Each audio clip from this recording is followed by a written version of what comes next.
G-Wagon, gotta be so dipped. All I ever wanted was a brand new Benz so I could ride 4 deep. Just the hottest cars to come out of the decade, the CL class was one of the hottest going cars that you really didn't know about.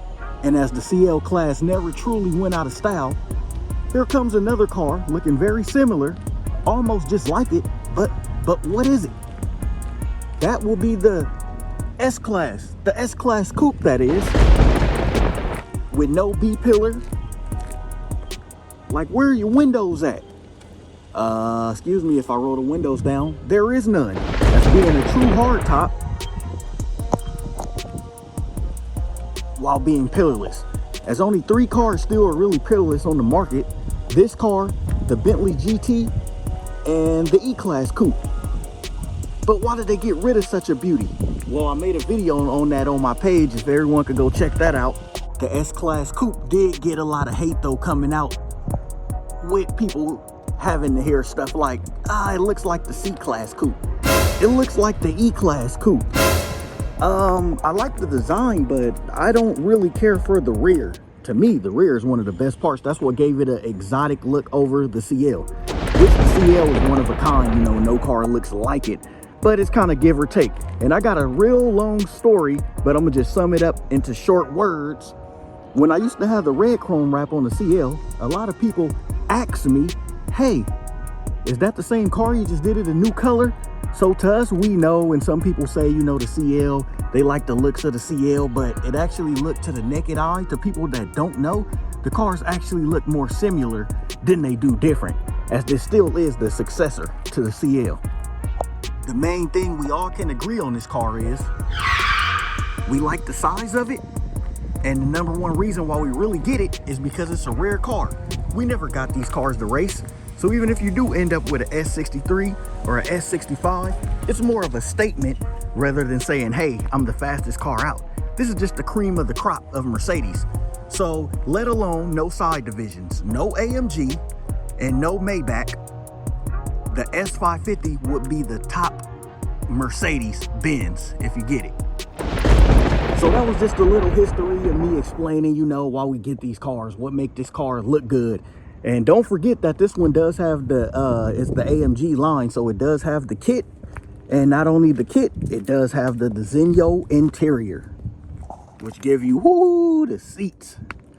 A major step up from the bare bones. But if you do get the bare bones model, I mean, it's still nice because you're still rolling around in the S-Class. But look at the whole interior. And then you got the Zinyo mats to complement it. All right, so one, the reason why I'm gonna say they lied, because one is reliability. I had this thing for about 1.5 years, and I have had, y'all can go back and check my video on that, I have had 0 problems on this thing. But the way they make it seem before you get it, oh, if you don't got deep pockets, don't get this car. Oh, if you're not ready to shell out all this for this, don't get this car. I mean, and that is essentially right, because let alone if something does go wrong, it will cost you a ton of money. But I just wanted to say, as one, they lied to us saying that this car wasn't reliable. They always say, we always hear those talks, oh, Mercedes in general aren't reliable. This car has been plenty reliable. The M278 engine is wonderful. The S550 is really all I could ask for in a car.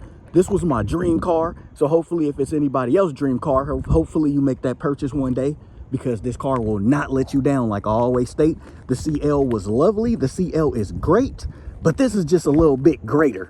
It's more reliable. It's more smooth. The V8 bi-turbo get moving a lot faster. It's more quicker. It's a little more agile. So I'm gonna say that reliability, because that's what they told me when I, you know, essentially like this car, getting this car, that, oh, the S-Class, the more higher the class, you know, the more they're gonna break down. It's not a reliable car. So number one is not really about cost. It was more about it being reliable. As they say, they aren't reliable, but this car has been more reliable. Even in my 1.5 years, been way more reliable than my CL have in my 1.5 years, just to let everyone know that. So number one, it's way more reliable than I thought. I had no electric gremlins, no nothing. My mechanic even said at going on 69K miles that this thing's still practically new. He said all the inside, everything looks new in the car for it being a 2015. And what year is it now? Come on, go figure. that means this is a real good car. It's been really good, and I do want to state that. That's why they lied to us, or whoever been telling us that these cars are unreliable. Okay, number two, I know how y'all hear the talks. Oh, the S63 is better. Oh, the S65 is better. Everybody want an AMG. Everybody want to put the AMG right there on the other side. But I'm here to tell you, as I stated in another video, the S550 is truly all you need. Is the S63 better? It depends on what you're buying it for. If you go to the track, yes. If you want to be more faster, yes. If you like the harsher suspension, a little more rougher seats, yes. If you want a car that's going to compete with other cars in the race segment and be almost just as fast for a real heavy car, yes. But if you want a daily cruiser, this is your car.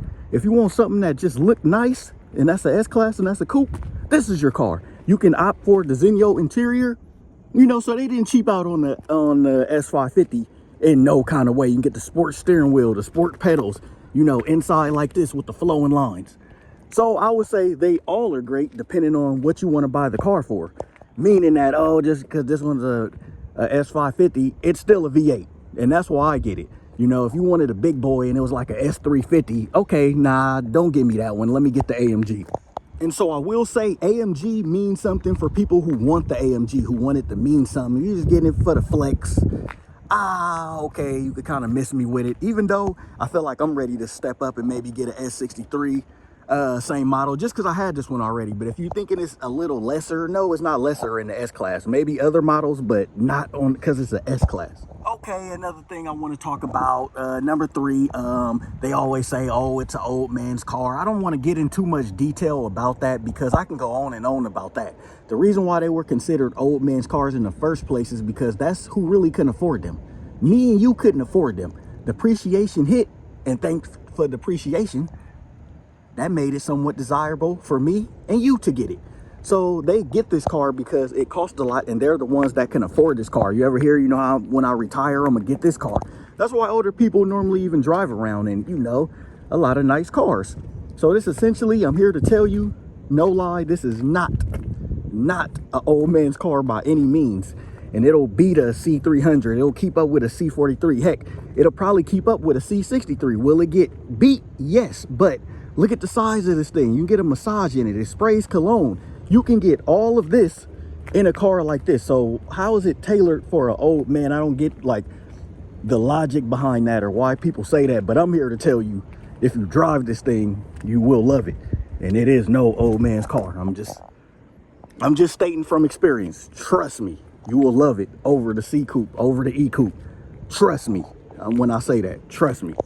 Okay, and this one is subject to ownership of who owns the car, but I feel like people are lying to you when they tell you the Lexus LC is better.